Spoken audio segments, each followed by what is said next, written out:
مرحبا. تحتفل الأمة الإسلامية بعد عدة أيام بعيد مولد أكرم البشر، بعيد مولد نبينا محمد عليه أفضل الصلاة والسلام.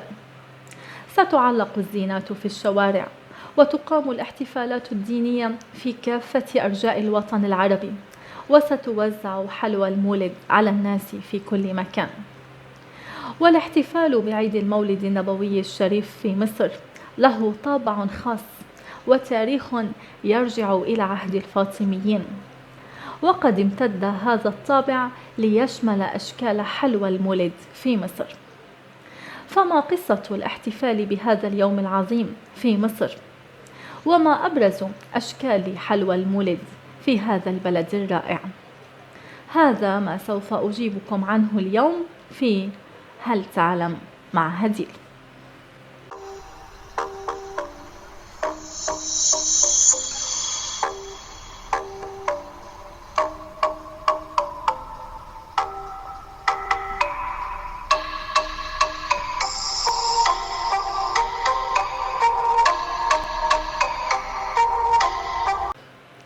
هل تعلم أن المصريين احتفلوا للمرة الأولى بعيد المولد النبوي الشريف منذ 1049 سنة، وذلك عندما دخل الفاطميون إلى مصر على يد الخليفة الفاطمي الرابع المعز لدين الله، والذي سمي باسمه شارع المعز في مصر القديمة.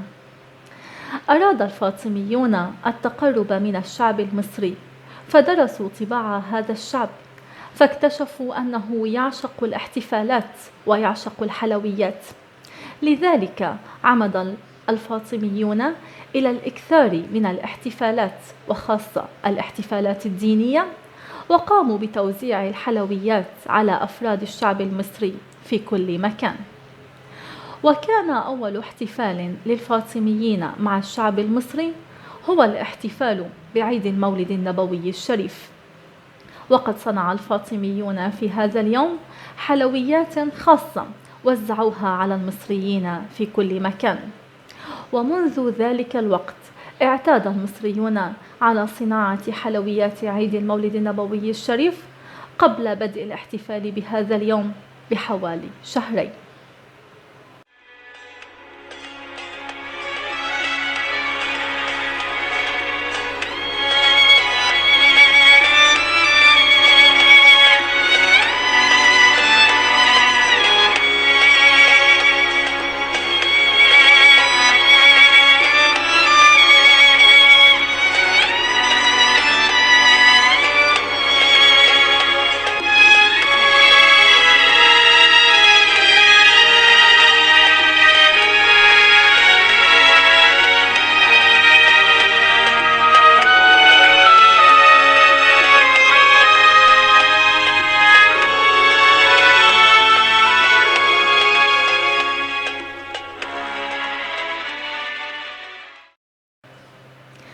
وهل تعلم أنه من أبرز أشكال حلوى المولد في مصر، والتي اعتاد المصريون على صنعها منذ مئات السنين، حلوى المولد التي تكون على هيئة عروس جميلة، وعلى هيئة فارس يمتطي حصانه، أو على هيئة حصان.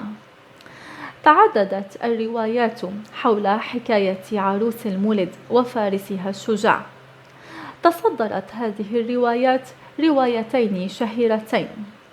تقول الرواية الأولى أن الحصان يمثل الخليفة القوي صاحب الانتصارات الذي يمتطي حصانه، أما عروس المولد فتمثل زوجة الخليفة.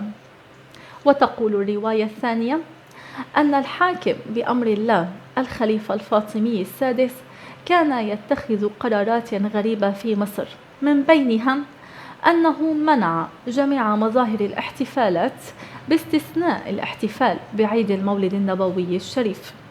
لذلك عمد المصريون في هذا اليوم إلى إقامة الاحتفالات بأفراحهم الخاصة، فصنعوا حلوى المولد على هيئة عروس جميلة، وعلى هيئة فارس أو على هيئة حصان، كرمزية للعريس الذي استطاع أخيرا أن يختار شريكة حياته ويتزوجها.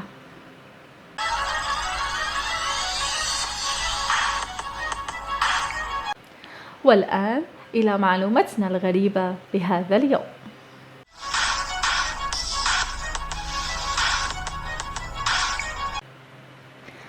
هل تعلم أن حلوى المولد في مصر كانت تسمى بالعلاليق لأنها كانت تعلق على أبواب الحوانيت والمتاجر بخيوط رفيعة؟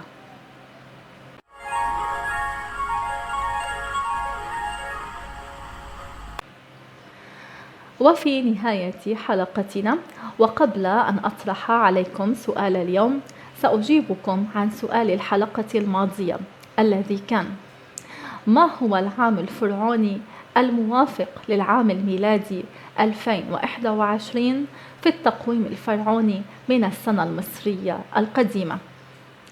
يوافق يوم 11 من سبتمبر أيلول من العام الميلادي 2021 يوم الأول من شهر توت من عام 6263 من السنة المصرية القديمة.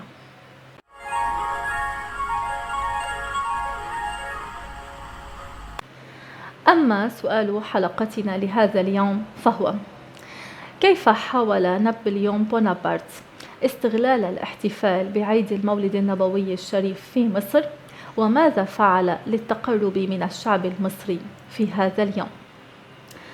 أرجو أن تكونوا قد استفدتم من المعلومات التي قدمتها لكم اليوم.